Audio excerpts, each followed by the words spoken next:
This is the Morning Drive Podcast from Double T 97.3, getting you ready for today's sports day. 3 of the first 4 games have been at home, so at some point in time you're going to have to venture outside the 806, so that'll start this week. While having a little fun along the way. Always good if you can blame it on somebody else, right? Yeah, sure. Especially some media guy. Sure. Right, some media guy. Catch the show live weekday mornings from 6 to 9 on Lubbock Sports Station, Double T 97.3. If you are headed out to Black Friday shop, man, I'm curious. I'm curious what you're looking for. Curious what gets you out this early in the morning. Is it a new TV? Is it some kind of, I don't know, what is it? What are you on the hunt for today? We will have some high school football playoff games today in and about the area. Nothing in town and nothing on our air. But the Wall Hawks take on the Idalou Wildcats this afternoon at 1 at the Mustang Bowl in Sweetwater. The Wall Hawks. Okay. Today in Floydada at Tire Stadium, T-Y-E-R, Tire, the New Home Leopards and the Clarendon Broncos will play at 2 o'clock. And then the New Deal Lions take on the Cisco Lobos at Wolf Stadium in Colorado City at 2 o'clock. Well, good luck to all of our area teams. Isn't that kind of interesting? You've got Lions, Lobos at Wolf Stadium. It's kind of interesting. Yeah, kind of interesting. Maybe I thought it was a little more interesting than what it is. Well, don't you think a lot of times during the regular season, there's a situation where, like, the Wolves play at Wolf Stadium? Yeah. Since it's their home stadium. Yeah, right. So there's probably a lot of that. Probably so. In the regular season. I was just thinking of like Lobos and Lions and Wolf Stadium. All that together. It would have been cooler if it was the Lobos and like the Coyotes or Coyotes at Wolf Stadium. Because then you'd have had like 3 different versions of the same very similar animals, right? That would have been kind of cool. Yeah. Maybe so. One other kind of conversation starter for tomorrow's tomorrow's game, or just even today for the the leftovers if you're going over to Aunt Sally's. The New York Football Giants scored their first offensive touchdown on Thanksgiving Day since 1938. Okay. How many games have they played? On Thanksgiving Day. More than a handful. I have that for you here. So they've played 6 games and not scored one single offensive touchdown? Yeah, their last offensive touchdown was November 24th, 1938. Giants and the Brooklyn Dodgers playing to a 7-7 tie in front of 17,400 at Ebbets Field. Okay. The Giants tied the game in the fourth quarter on a 12-yard pass from Ed Danowiski to Dale Burnett. I always like a good can of Danowiski.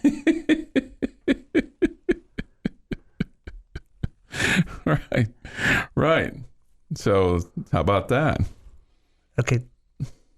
Any chance you know how many times they've played? Yes. I'm sorry, I do. I was getting to that. Because that's crazy. If they played 6 games on Thanksgiving Day and never scored a touchdown. In that stretch. Yeah. Scored an offensive touchdown. Yeah. You said more than a handful. So more than a handful. It's got to be at least 6. They played 11 times prior to 1939. Okay. So let's see here.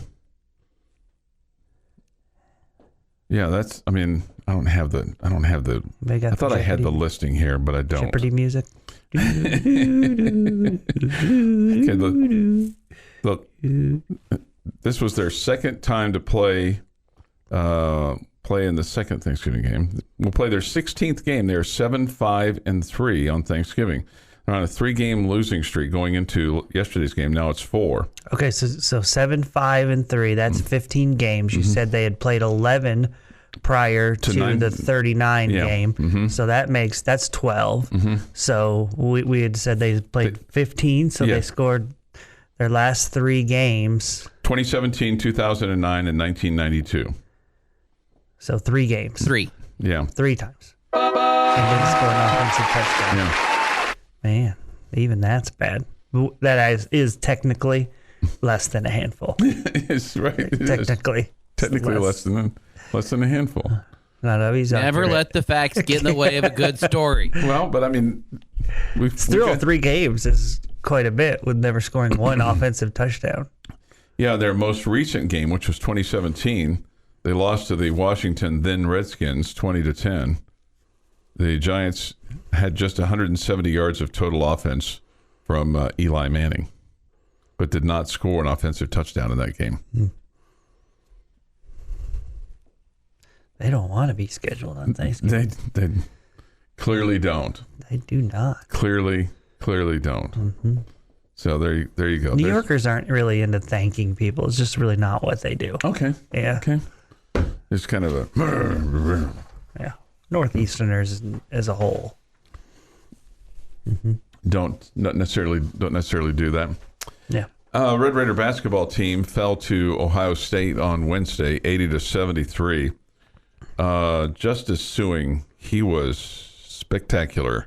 33 points in 33 minutes, 5 assists, 8 rebounds, and went 8 for 8 from the free throw line. In fact, Ohio State went 18 for 18 from the free throw line. The Red Raiders went 12 of 13.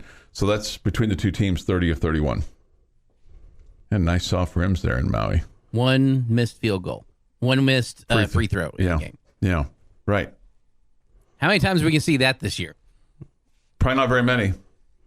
I don't know how many games, period, we would see that, let alone just with the Red Raiders. How many times are we going to see Tech give up 80 and over 50% from the floor? Yeah. Hopefully not very many times. Yeah, hopefully, because I don't know that your offense is, at least at this point, capable of keeping up. Ohio State, 27 of 52, 8 of 20 from 3. They had 17 second chance points, 28 in the paint. Red Raiders had 18 second chance points and 34 in the paint. I think if you'd have told me that before the game, I thought, man, okay. And Tech was 28 of 55, but 5 of 18 from 3.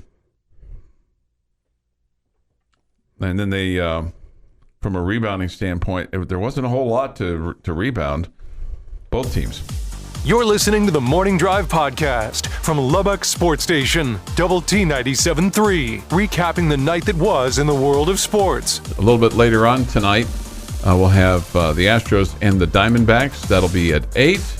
And then the Rangers playing at Seattle tonight. And also bringing some humor to your day. Was it pretty big? Yeah. I mean, it's impressive? Yeah. Was it fascinating? I thought it was fascinating. It kind of smelled, but I mean... Hear the show live weekday mornings at 6 on Double T 97.3 or on the Double T 97.3 mobile app. Time for this day in sports history. Don't want to alarm anybody, but a month from today is Christmas, which is why everybody's out shopping today, allegedly, or supposedly, or supposed to be. Today is November the 25th, 2022. With this day in sports history, here's Jeff McGuire. 1940. Football team at University of Michigan retires Tom Harmon's number 98. He was a good one. He was. Really good one. Good broadcaster, too. And his son is a pretty good actor. You could say that. Had a pretty lengthy career.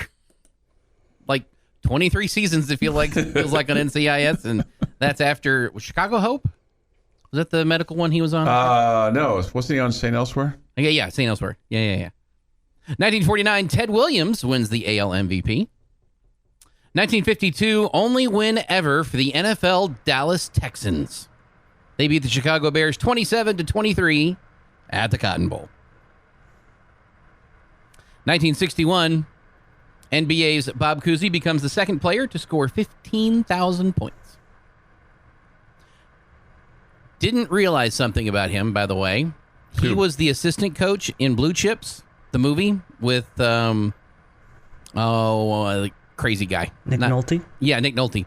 The scene where he's shooting free throws, he was supposed to miss. He makes like 7 in a row. And even Nick Nolte makes the comment, "Don't you ever miss?" That was completely unscripted. Who was it? It was Kuzi. Kuzi was the assistant coach. Yeah.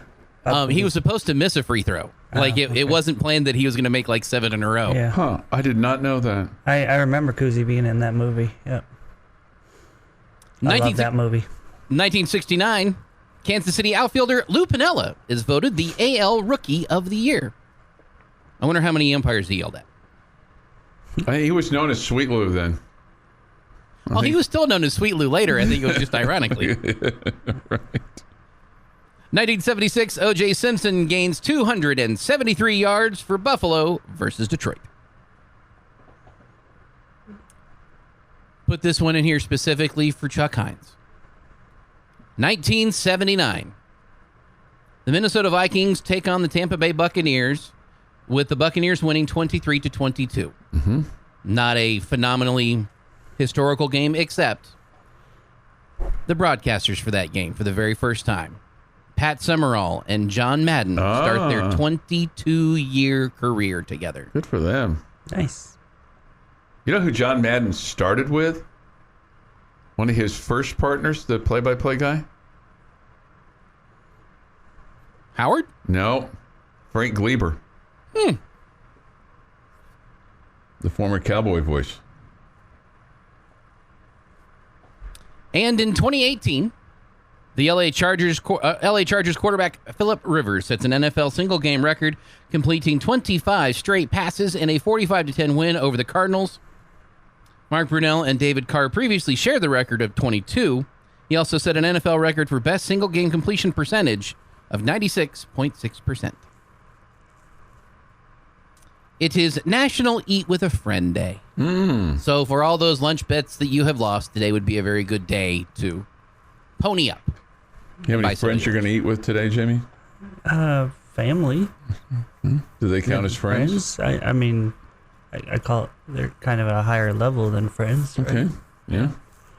Yeah, so I would suggest don't ever eat with non-friends. No. Don't ever eat with people you don't want to eat with. Yeah, I'd rather eat alone than with a miserable non-friend. meal.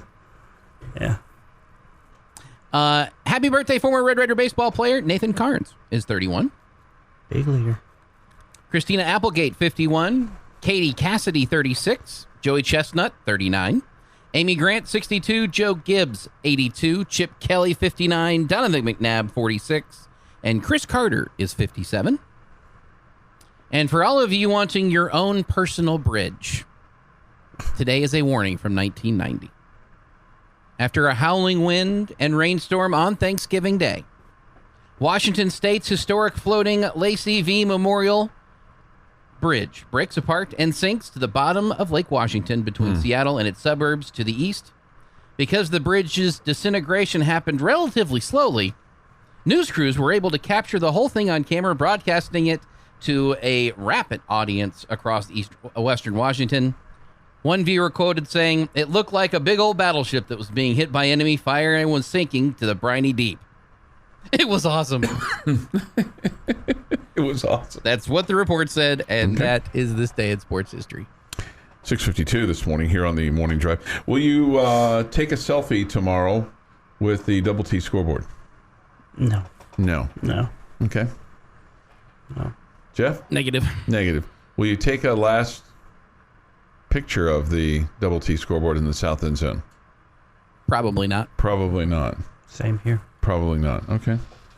Will I definitely pause and take a look at it and just sit there and enjoy it for its last being? Yes, but I don't know that I need a picture of it. Okay.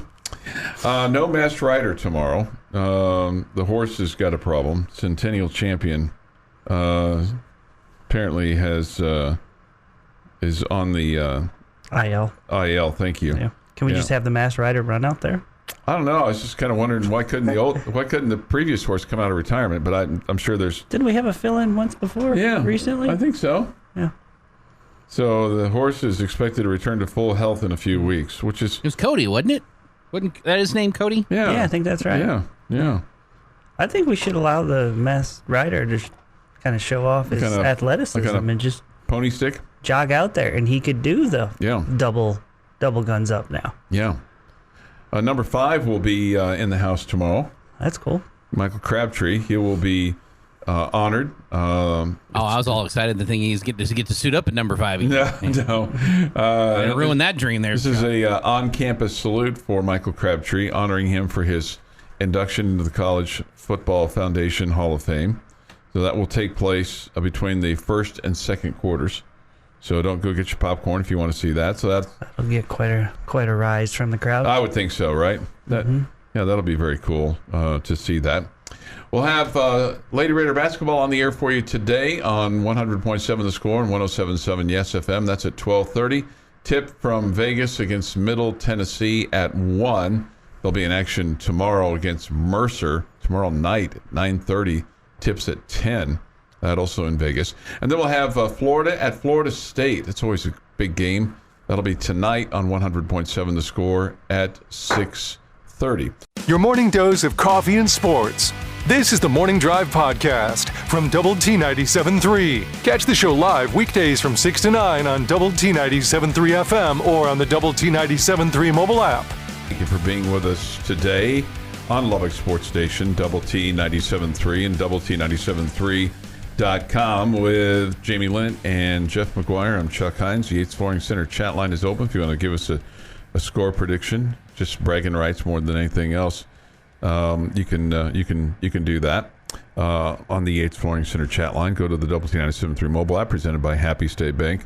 Paul would like us to wake Tropical Jeff, that would be Jeff Haxton, to give us a hard yes or no if we're getting snow today. He would know, right? He's probably studied the models, right?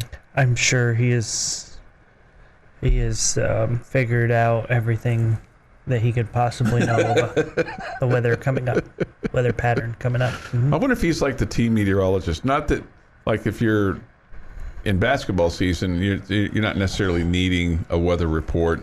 Only if it's a light jacket or a vest, or a full jacket to go to shoot around or the game. But like for baseball, he could be designated as the team meteorologist, right? I think they have people that take care of that stuff. They just need. Hey, I think he stays in his lane. You call the balls and strikes. Do the. I think he stays in his lane. Okay, he doesn't offer up a weather report to Coach Tadlock. He does a better job of staying in his lane than maybe the women's basketball crew does. Oh, we are firmly in our lanes. Firmly in our lanes, unless you're hearing reports otherwise. Okay, so I look at Oklahoma and I look at their team stats and their rushing stats and their passing stats, and I don't know. This is really, really strange to say this, and obviously they've had not the year that they are accustomed to having. Part of that's the coaching change, and then the flood of players that went into the transfer portal, the players and the coaches and everything. I mean, basically Lincoln Riley, for the most part, gutted that Oklahoma team. They had to, not that they had to start completely over, because they are Oklahoma, for God's sake. I mean, and they're allowed to get transfer portal players too, and they certainly have. But you don't just go shaking in your boots. Their opponents have more first downs than they do. Okay. Their opponents are within a couple of hundred yards of total rushing of them, 2389 for Oklahoma, 2105 for their opponents. Their opponents actually have more passing yardage than they do. The total offense is within a couple hundred yards. The opponents have more plays run than Oklahoma does. And then the other thing that kind of stood out to me is the third down conversion. It's even from a percentage standpoint, but opponents are 72 of 179, which speaks to more plays being run because you're on the field longer. And Oklahoma's 64 of 160, but Oklahoma's 9 of 23 on fourth down, and they've given up 13 fourth down conversions, 13 out of 24. That's 54%. And then the other thing is that in the red zone, the opponents have actually more scores than Oklahoma and more touchdown scores than Oklahoma. This is not Oklahoma, as we've been accustomed to over the last, let's just say, going back to, the Bob Stoops era. Mm-hmm. It's just interesting when you look at their schedule. I mean, you see them taking care of business at the beginning of the year in the non-conference play against teams they should have beaten, including Nebraska, who they beat 49-14. So they're 3-0 after that. But then they get shocked by Kansas State. We know over the years that K-State has had the number of Oklahoma. And they lose that one 41-34. Still, though, Kansas State proved to be a good football team this year, so that's not the worst loss ever. Next week, however, they lose their quarterback in the game against TCU, and it was just eye-opening how bad they were in that game. They give up 55, and then they spiral after that, losing to the Longhorns in the next week, 49-0, again without their quarterback. Well, they looked pathetic. Pathetic. Get their quarterback back. The next week, they're putting up 52 against Kansas. Beat Iowa State by a couple of touchdowns. Lose a close one for Baylor. Lose a close one with Baylor. Lose a close one with West Virginia. And it's just, and then look pretty good for one quarter last week against Oklahoma. They're just not, I expected at some point during the season we were going to see Oklahoma come through. We were going to see, the logo turn into what it's always been. Mm-hmm. And it just appears that they don't have the depth. They don't have the veteran leadership that kind of righted the ship at any point. Or maybe it's just because they're Oklahoma and they're not used to being punched in the mouth like they've been punched in the mouth this year. But it's just such it's been a confusing year when you're looking at the Sooners. Yeah, and then, you look at Dylan Gabriel. So far this year, he is he's 187 of 302. He's thrown 5 picks. He has thrown for 18 touchdowns. He's thrown for almost 2,500 yards, but he's completing at about a 62% clip. So his top target is Marvin Mims. He's caught 47 balls, 4 touchdowns. Longest has been 67. Then you start looking at some of their, the statistical matchup between Tech and Oklahoma. They do lead the Big 12 in rushing at 217 yards a game. Okay, and Tech is 8th in rushing offense. And in terms of rushing defense, the Red Raiders are 7th. So that's not a good matchup. One versus 7. No, that's what scares you, and that's what we were talking about earlier about trying to turn them into one dimension. The dimension is see if they can beat you with their passing game, not their run game. Now, Texas Tech is first in passing offense at almost 296 yards a game, and Oklahoma is 7th in the passing defense at 246 yards a game.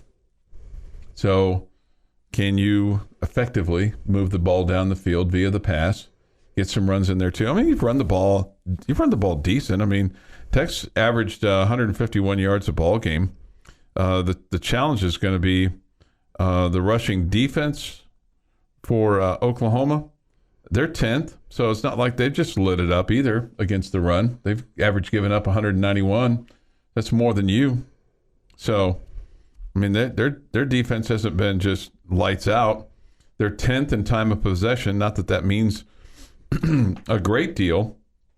They do get to the quarterback. They lead the Big 12 in quarterback sacks. Mm-hmm. So that's a challenge, for that offensive line. We know that. And then in turnover margin, they're +5 and the Red Raiders are -7. So again, and we can say this about almost every game, but when one team's +5 and another team's -7, obviously hanging on to the football is going to be premium. Yep. No doubt about it, because it appears to be a decently close matchup, an even matchup, and turnovers could change that dramatically. Would you be surprised if this was more than a one-score game?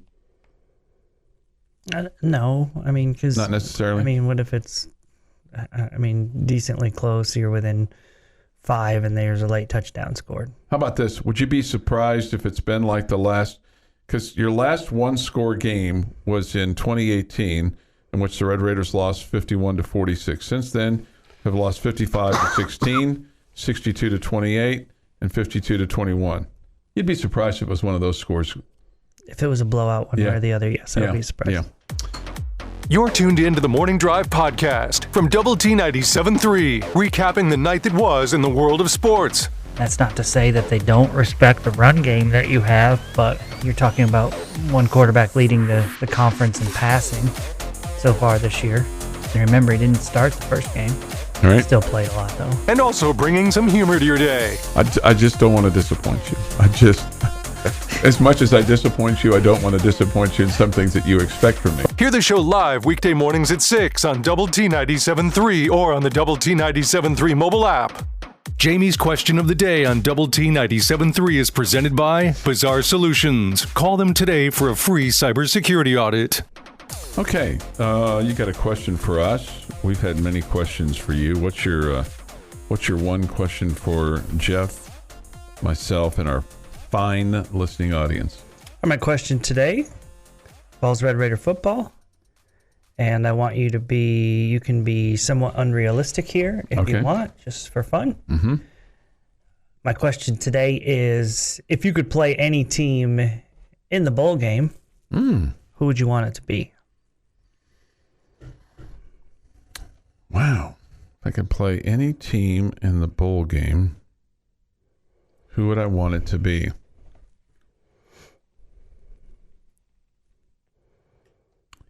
You know, I guess on one hand, I'd have to... Jeff, does anybody come to your mind? Because I'm... Especially this year. Can't happen. Texas A&M University. Yeah, because they're not bowl eligible. They're not even bowl eligible. But it being a game where they're forced to play that one, as opposed to backing out of it in a different... making sure the SEC has them go to a different game. Yeah. Okay, let me... So we're not even going to worry about bowl tie-ins or anything like that, right? He said be unreasonable. It can be, we're just having fun. You can be unrealistic. It can be unrealistic. I'd really like to play them this year in a bowl game since they're not bowl eligible, because that means they're bad. But can't always get what we want.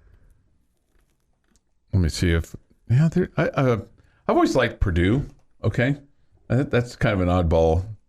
The other one that kind of came out to my mind is I'd really like to play Florida State at some point in time. I think that would be fun, especially with their Indian and the horse, and our horse versus their horse. I think that'd be fun to have the Seminole come out there and do its thing. You could have given me 150 guesses. Okay. You'd never gotten Purdue. I would have never come up with Purdue from you. Okay. 150 seems a little bit outrageous since there's 129 teams or whatever. I always liked Purdue. I don't know. I probably guessed a couple of them twice before I got to Purdue. That might be fair. Purdue. Well, I was just kind of looking, going, Purdue. It's just always kind of like Purdue. Just it would be different. Okay. But Florida State would be my top choice. So the horses can duel. Yeah, right. So the horses can duel. Okay, and we could see Jeff? their Indian throw down the stake, the flaming arrow. A&M is still the top of my list. I know they're not bowl eligible this year, and if you want somebody specifically this year, I don't know that I would say Ohio State or Michigan this year because of how good they are. Sure. And you're not at that caliber this year. Oregon could be kind of fun. Are they? I don't know. We're going to play them next year. Right, but a preview of that game in a bowl game could be interesting. There, chatter on the chat line says UCF. That there'd be some interest there, since they're coming to the Big 12. Mm-hmm. Cincinnati could be interesting, but again, more because they're coming to the Big 12. I more have teams I don't want to play in a bowl game than I do that I want to play in a bowl game. Mm-hmm. Like, I don't want to play Alabama in a bowl game again.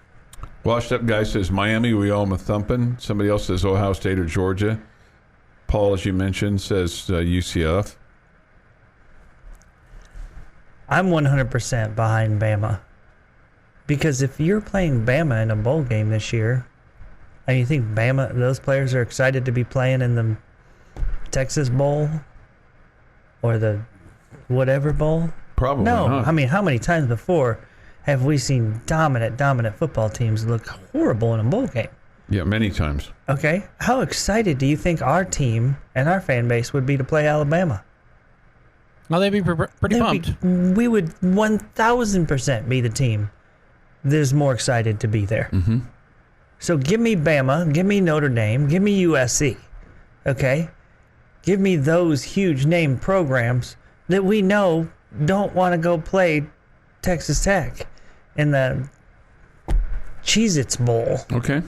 Because they had plans of being in the national championship playoff, college football playoff, and they wouldn't be into it. We would so be the team that would be more excited to be there. Yeah. And guess what? If we lose, will it be a shock? We were supposed to lose. We were supposed to lose. You played Alabama. You played USC. Mm-hmm. I mean, they just missed out on the playoff. I mean, of course you were going to lose to them. I wouldn't mind playing USC, but I kind of feel like I've seen that game. I don't know that I want to see that again. Yeah, just the other day, right? No, it's Cotton Bowl. 27 years ago. Didn't say I was realistic. We just saw that. Just saw it.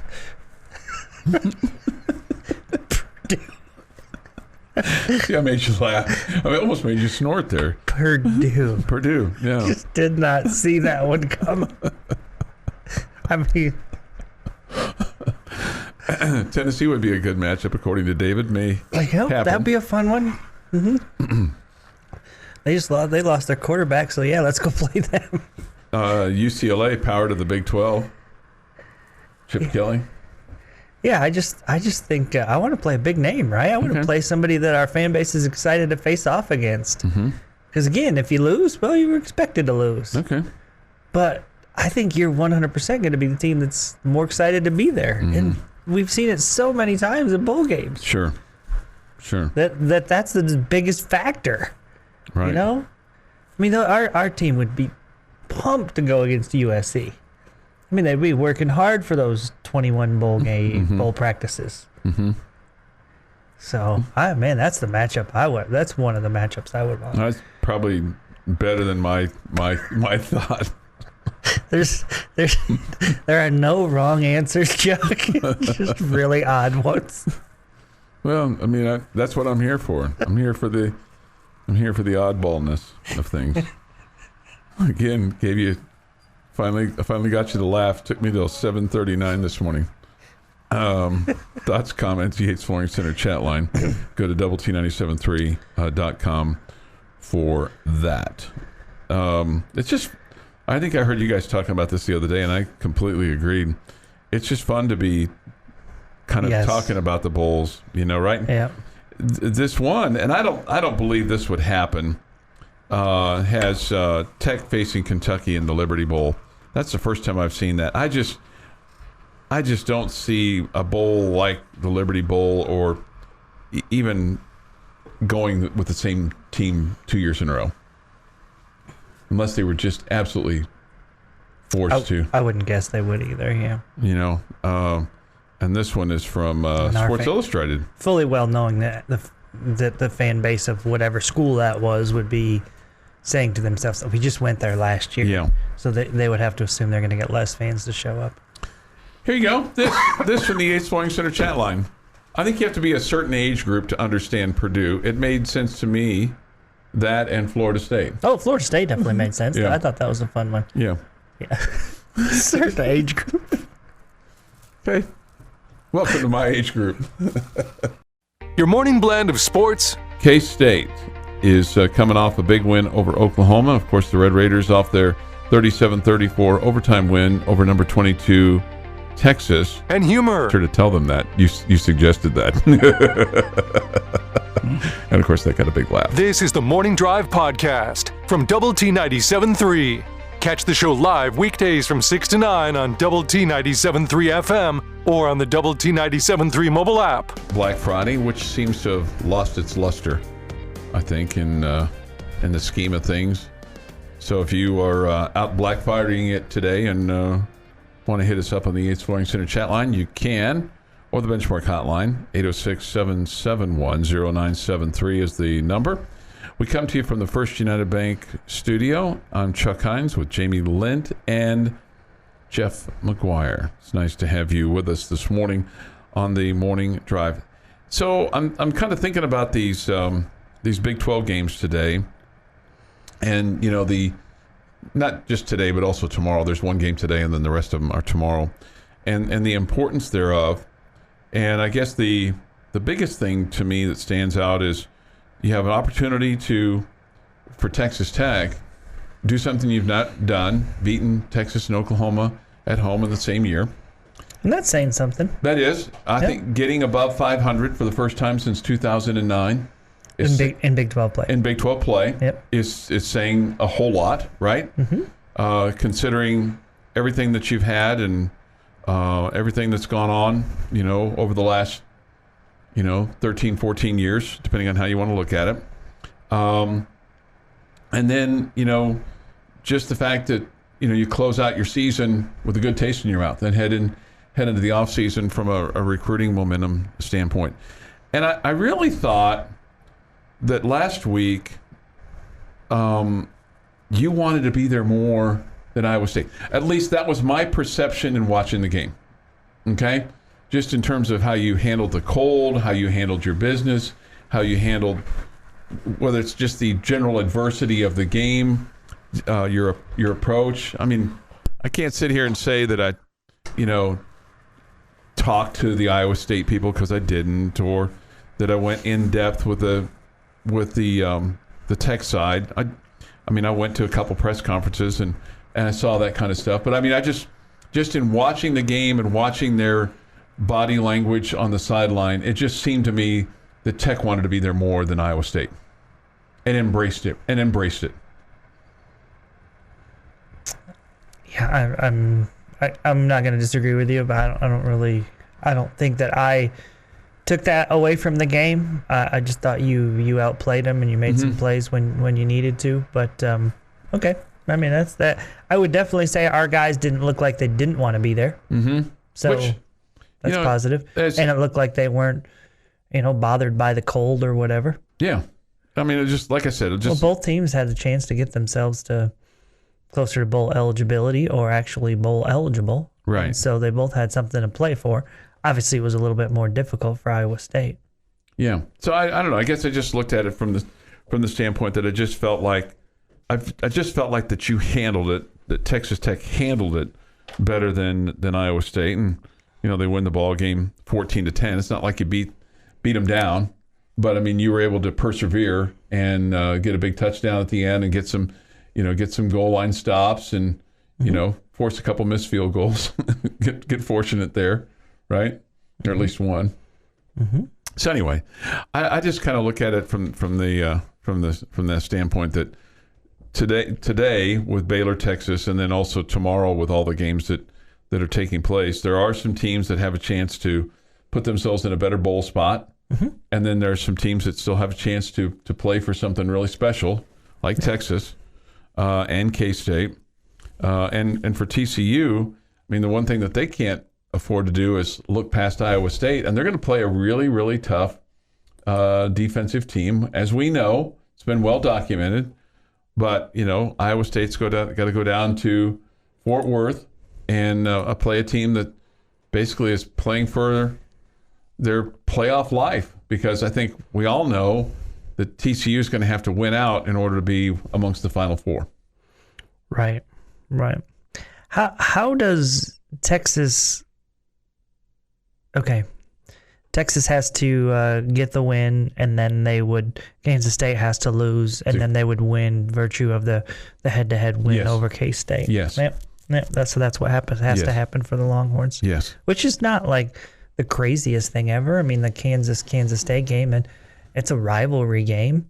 It's not a rivalry in the past where we've seen the craziness of the team that's way worse coming back to win or whatever. But when you have an offense like Kansas has, to me, that's one of the things that usually happens when there's a big upset, right? Mm-hmm. When you have a really good offense that can, just have one of those days, and that Kansas offense has plenty of weapons, so maybe it's one of those days, and maybe K-State is overlooking the Jayhawks a little bit, so maybe that game has potential to be better than what we think. The ESPN matchup predictor for that game, 85.4 for K-State. What's the line? Do you know? The line, yes, I do know what that is. I would guess about... K-State's favored by 12. Okay, I was going to go 9.5. Okay. That's my guess. I mean, and, we... I'd love to sit here and tell you that it's a rivalry. It's a rivalry only because the two schools are in the same state. If you look at if you covered up the resumes and you'd look at what's gone on over the last 20-something years, I mean, K-State's owned them. Yeah, no, I get it. They've just absolutely owned them. So we'll see. KU is 6-5. K-State's 8-3. It's a 7:00 kick tomorrow night in Manhattan. What do you think of Baylor and Texas today? I mean, Texas has everything to play for. Baylor's playing for essentially a better bowl game. I've said all season long that each and every Saturday, these great matchups in the Big 12. That's been a lot of fun. I honestly feel like this is maybe like the worst week in a long time. Okay. Uh-huh. And the Baylor-Texas one, to me, I mean, obviously besides the Red Raiders, is the most entertaining. That's the one that I think has the chance to be the best game, and that's an 11:00 game today, not on Saturday. So, I think that could be a good one. I think I favor the Longhorns to win, but I wouldn't be shocked at all to see Baylor pull off an upset. What I know, I'm not going to say the word root or pull for. But would you rather see Texas win than Baylor win this game? No, I don't think so. Okay. Yeah. Okay.